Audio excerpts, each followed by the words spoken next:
You know, a bolt like this caused me a lot of trouble. Found this out in the barn. It's a bolt from my old tractor. It's a little different than the bolt that caused me all that grief. Actually, it wasn't a lot of grief, I guess, in that way.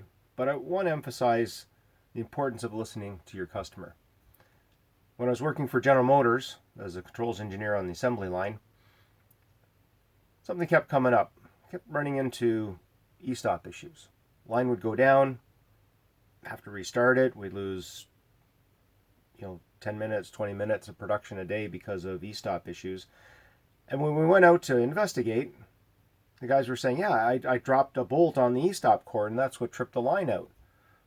Now this bolt is 260 grams. It's fairly heavy. It's a tractor bolt. It's for a casing on a tractor. The bolt in question at GM was probably more like 150 grams, so it's like half the weight of this bolt.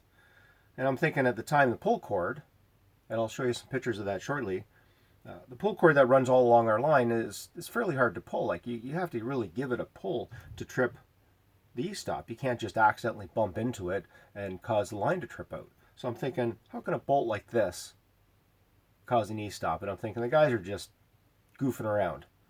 Again, trying to listen to my own philosophy, which is listen to the customer. So I decided, okay, let's go out and do an experiment.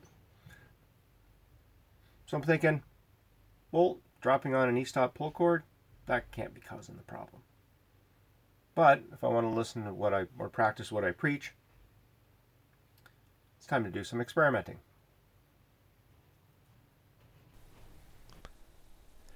Located in Niagara, at the intersection of Glendale Avenue and the Welland Canal, is a General Motors powertrain facility.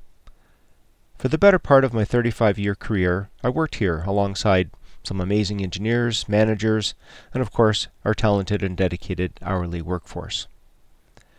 After returning from a 4-year assignment in Thailand, I joined the Gen 5 engine program as a lead controls engineer on the Gen 5 assembly line, building this engine,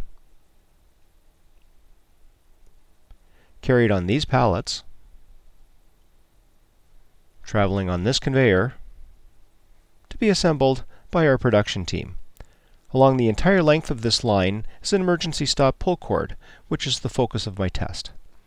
So I started to drop bolts to see what would happen, and found actually it was very tough to hit the pull cord. As you can see, I'm constantly dropping bolts, missing, top view and side view. But I kept trying, and trying, and trying, and trying to hit that pull cord, and just couldn't seem to get it to work.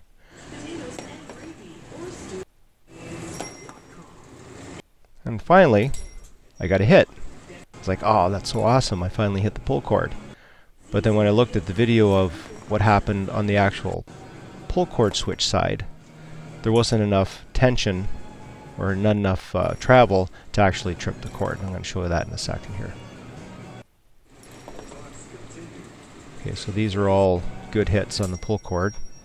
I'm starting to lose faith that it's actually going to trip. So you saw that just brief movement there.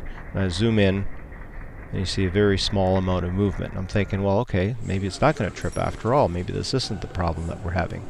But I kept trying and kept taping it. Kept going back to the pull cord to take a look, and you missed that. That was just a very small movement. I zoomed in and slowed it down here so you could see it. Very small movement. I'm thinking, again, not going to happen. Not going to get a trip on this pull cord. But again, trying, keep trying, and keep trying.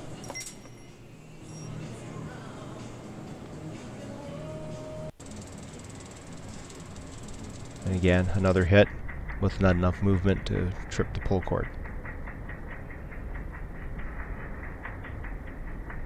Now, I'm not thinking at this point that anybody's wrong about what's happening, but maybe it's some other culprit, until this happened. Wow, I got a hit. This is awesome. I'm going to slow it down for you.